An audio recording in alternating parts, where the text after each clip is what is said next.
Cuando Jesús fue al infierno, el misterio del descenso de Cristo. La historia de cuando Jesús fue al infierno es una de las más intrigantes y, al mismo tiempo, misteriosas dentro de la teología cristiana.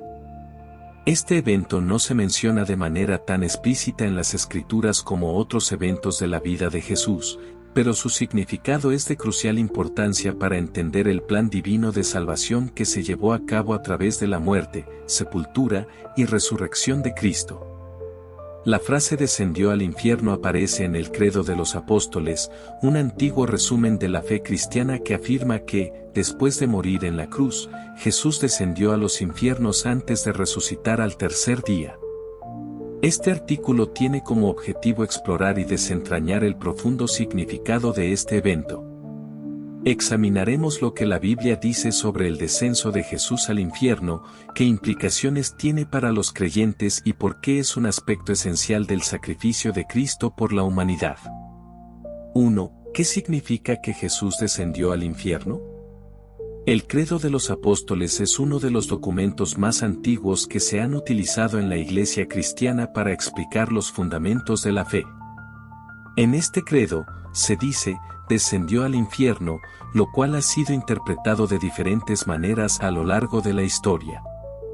La pregunta clave que surge es, ¿qué significa exactamente que Jesús descendió al infierno? Primero, debemos entender que en el contexto bíblico, el término infierno no se refiere necesariamente al lugar de tormento eterno, como comúnmente lo entendemos hoy en día. En muchas versiones antiguas de las Escrituras, la palabra utilizada es Seol en el Antiguo Testamento, o Hades en el Nuevo Testamento, que se refiere al lugar de los muertos, no necesariamente al infierno como lugar de condena. De acuerdo con 1 Pedro 3, 18-20, Jesús, después de morir, fue y predicó a los espíritus encarcelados. Este pasaje sugiere que Jesús, durante el tiempo que estuvo en el estado de muerte, descendió a un lugar en el cual estaba prisionero el mal. Aquí, no fue a sufrir tormento, sino a proclamar su victoria sobre las fuerzas malignas. Este descenso es clave para entender la completa obra de redención realizada por Jesús, ya que su sacrificio no solo fue para salvar a los vivos, sino también para romper las cadenas de aquellos que habían muerto antes de su sacrificio, y declarar que el poder de la muerte había sido vencido. 2. La profecía del Antiguo Testamento sobre el descenso de Jesús.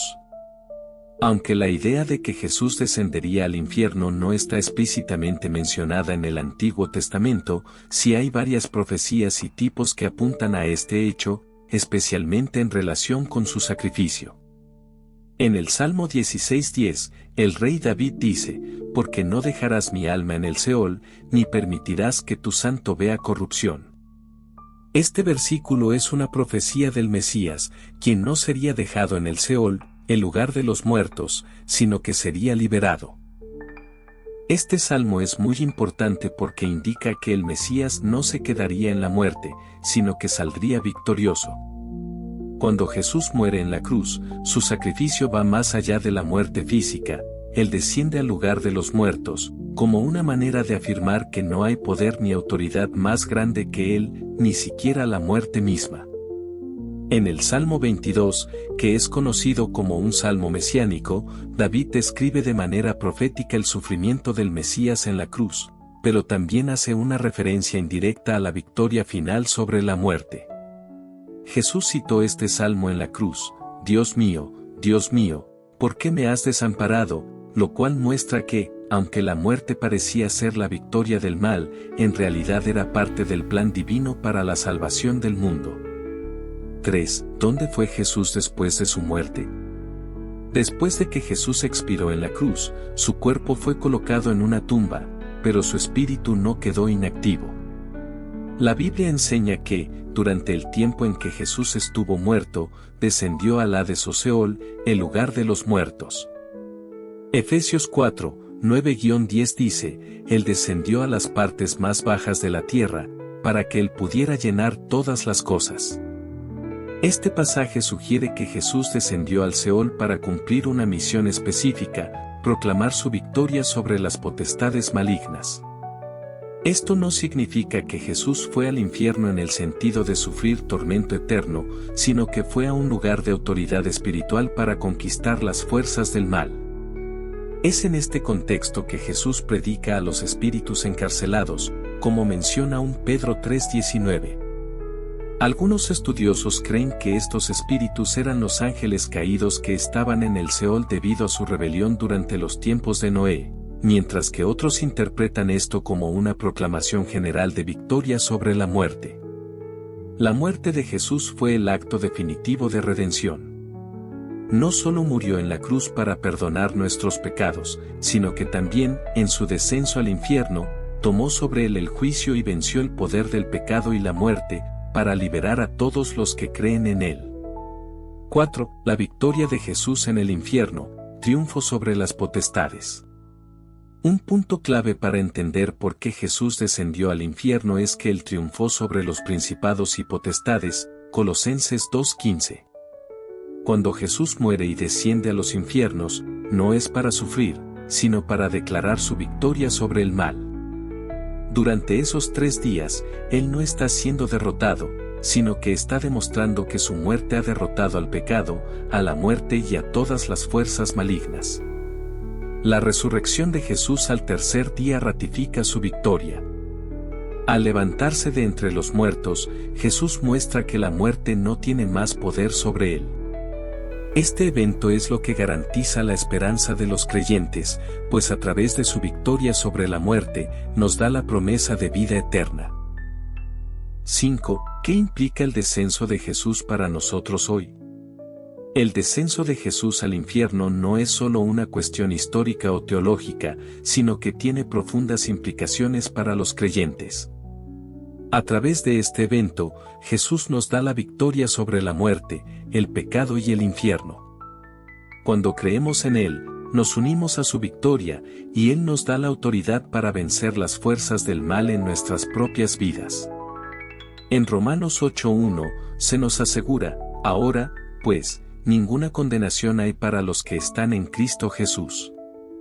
Jesús ha vencido la condenación que antes recaía sobre la humanidad, y ha roto las cadenas del pecado, ofreciendo perdón, libertad y vida eterna a todos los que creen en Él.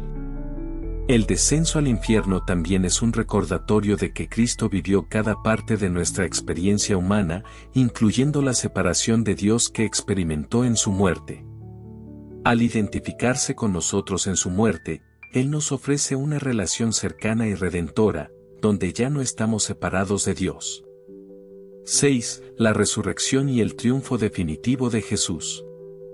El descenso de Jesús al infierno es un preludio a la gloriosa resurrección que se produce al tercer día. Este acto de resurrección es el fin de la victoria sobre la muerte. En 1 Corintios 15:55, se nos dice, ¿dónde está, oh muerte, tu victoria? ¿Dónde está, oh sepulcro, tu aguijón? La resurrección es la señal final de que la muerte ha sido derrotada y que la vida eterna está disponible para todos los que creen en Jesús. El hecho de que Jesús haya descendido al infierno para luego resucitar no solo es un acto de victoria personal, sino que abre la puerta de la salvación para todo ser humano. El sacrificio de Jesús nos da acceso directo a Dios, y el poder de la resurrección nos promete una nueva vida en Cristo, libre de las ataduras del pecado y la muerte. La obra redentora de Cristo. El descenso de Jesús al infierno es un evento que muchas veces pasa desapercibido en la narrativa cristiana, pero su significado es profundo. Jesús no solo murió en la cruz para perdonar nuestros pecados, sino que, al descender al infierno, proclamó su victoria sobre las fuerzas malignas que gobernaban sobre el pecado y la muerte. Jesús venció al mal en todas sus formas, y lo hizo por amor a nosotros. Este evento debe llenarnos de esperanza y gratitud, porque a través de su sacrificio, resurrección y victoria final, Jesús nos ha ofrecido vida eterna. Cuando entendemos la magnitud de este sacrificio, podemos vivir con la certeza de que, en Cristo, nada ni nadie tiene poder sobre nosotros. Si este video ha sido esclarecedor para ti, suscríbete a nuestro canal, dale like y comparte este mensaje con quienes necesiten entender la profundidad de lo que Jesús hizo por nosotros. Que Dios te bendiga hoy y siempre. Amén.